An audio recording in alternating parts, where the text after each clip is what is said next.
Laurel Canyon is remembered as the birthplace of legends and where music changed the world. But long after the songs were written, something stayed behind. Drivers still see figures on the road, and homeowners hear the sound of music with no source. And some of the most famous houses in rock history refuse to stay quiet. This isn't just the story of a music scene. It's a story about what never left.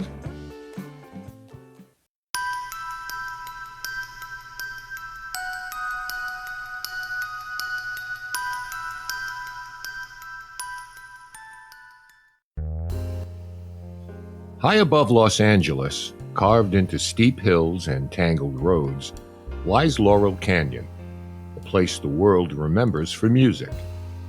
But long before guitars and harmonies defined it, Laurel Canyon was already known for something else: strange encounters, unexplained sounds, homes that never quite felt empty.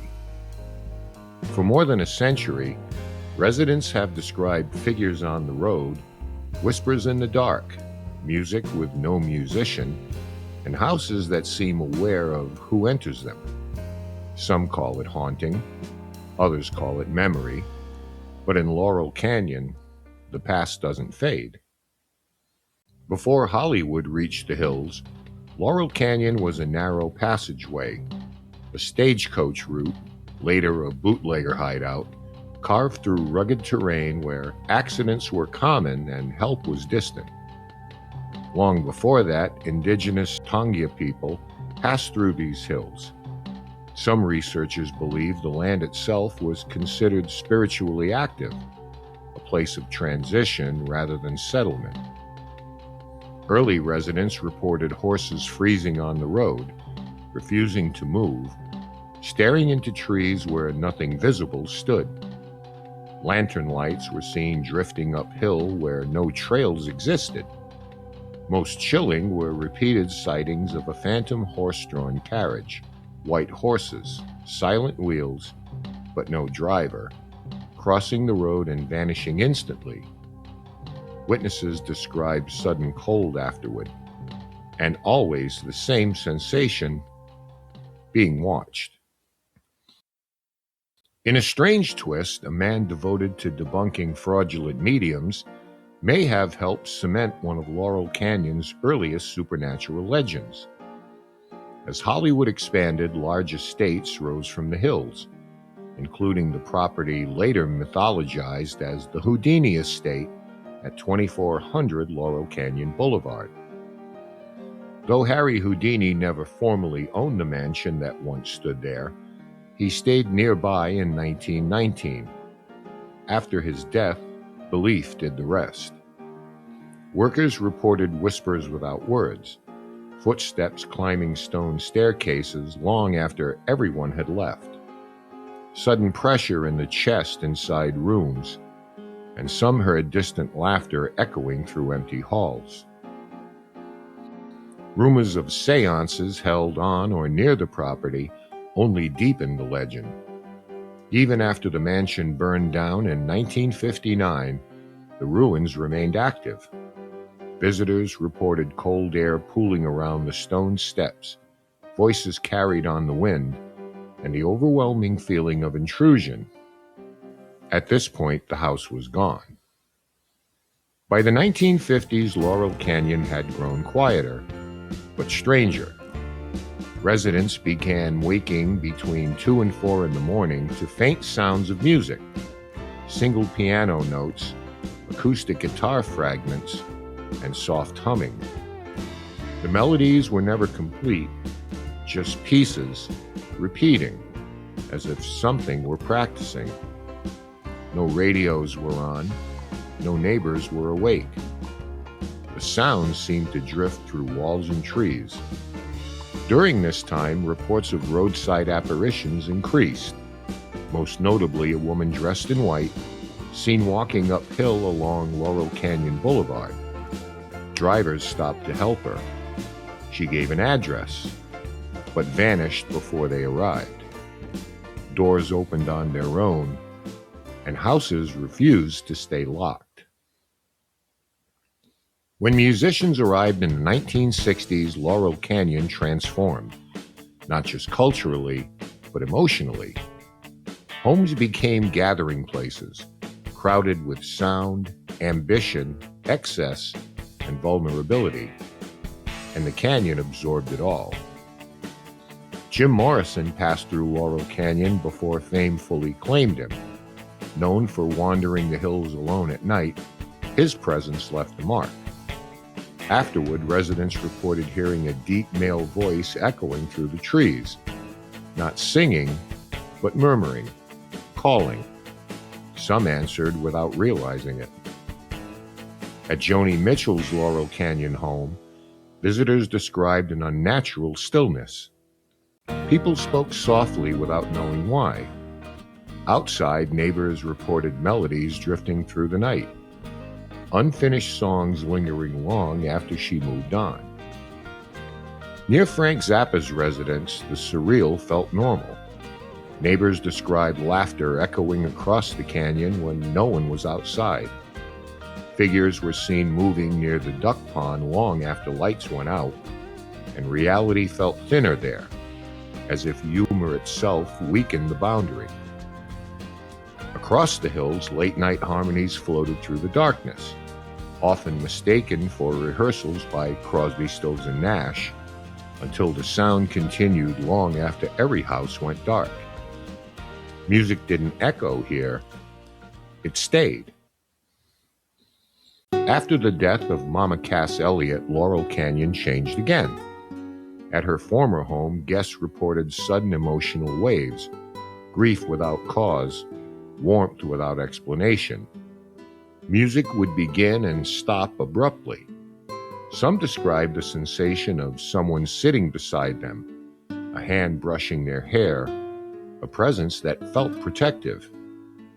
Witnesses consistently described the energy as maternal and comforting.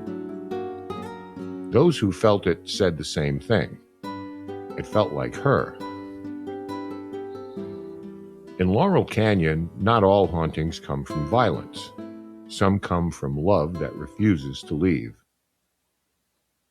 Even before the murders, Wonderland Avenue felt wrong. Neighbors avoided lingering. The air felt heavy, and the house at 8763 Wonderland Avenue seemed to repel attention. After 4 people were brutally murdered inside and a drug deal gone bad, the atmosphere became unbearable. First responders later described unease within the home. Visitors reported nausea, cold spots, and the feeling of being watched through the windows. The house changed owners repeatedly, but few stayed very long. Some reported muffled sounds coming from inside when the house was empty. Some hauntings are ancient, others are created overnight. Built in 1918, the Grand Mansion at 2451 Laurel Canyon Boulevard became one of the most active haunted homes in the canyon. When producer Rick Rubin converted it into a recording studio, activity intensified. Staff avoided certain rooms at night, especially the staircase and upper hallway. Multiple witnesses described a woman dressed entirely in white descending the stairs slowly and deliberately. She never acknowledged anyone. Upon reaching the bottom, she turned and walked back up, vanishing before reaching the top.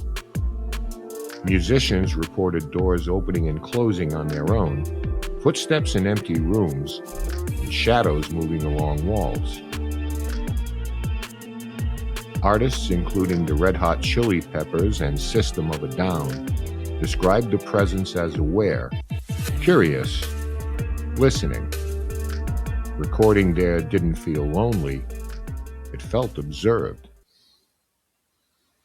Other homes carried quieter hauntings. The former Laurel Canyon home of Carole King, later owned by Courtney Cox, became infamous after guests and even delivery workers independently reported seeing a ghostly woman inside. The figure appeared so solid that witnesses assumed she was alive. Cox later said the reports disturbed her enough to sell the property. In the Lookout Mountain area, the former home of silent film actress Bessie Love gained a reputation for footsteps, knocking, and voices when no one was there. Love herself reportedly felt disturbed enough to leave. These houses weren't violent, they were persistent. Today, Laurel Canyon is quieter, but more alert. Drivers still report figures on the road, music still drifts with no identifiable source, footsteps follow people to their cars. Ghost tour guides report electronic interference spikes. Many longtime residents refuse to speak publicly, not because nothing happens, but because too much does. Laurel Canyon is not haunted the way a house is haunted. It doesn't trap spirits, it absorbs them. Every song written in joy or pain, every voice raised in hunger, every legend who passed through left something behind. Echoes, impressions, unfinished harmonies. And when the night is still enough, Laurel Canyon plays them back. Perhaps the greatest mystery about Laurel Canyon isn't whether it's haunted, it's whether the hauntings are simply the sound of something that refuses to fade. Music was born here, and nothing born in Laurel Canyon ever truly leaves. If you enjoy deep dives into paranormal cases, subscribe here for more true stories of hauntings, the supernatural, and unexplained phenomena. And in the meantime, remember, stay spooky.